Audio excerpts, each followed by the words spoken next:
Ayan mga bossing, mga pami mga orsurado sa inyo. Urig-urig pa to. Napabenta sa atin. Ayan.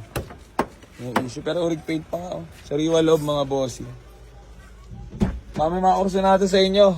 Na-register ba to? Isang pasulay, isang buwan. Ayan. Sariwang Highlander mga bossing. Lata-lata pa nga. Ayan.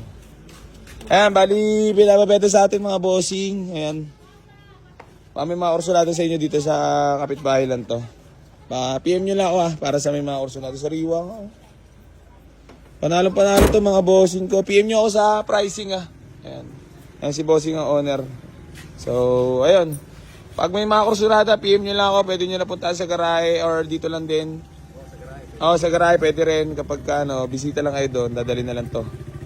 Ayan, boss. Maraming salamat So, ayan, PM nyo na ako mga bossing. Baka may mga orsulado dyan sa inyo.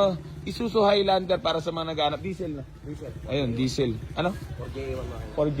4J-A1. 4J-A1. Ayan, 4J-A1 makina mga bossing ko.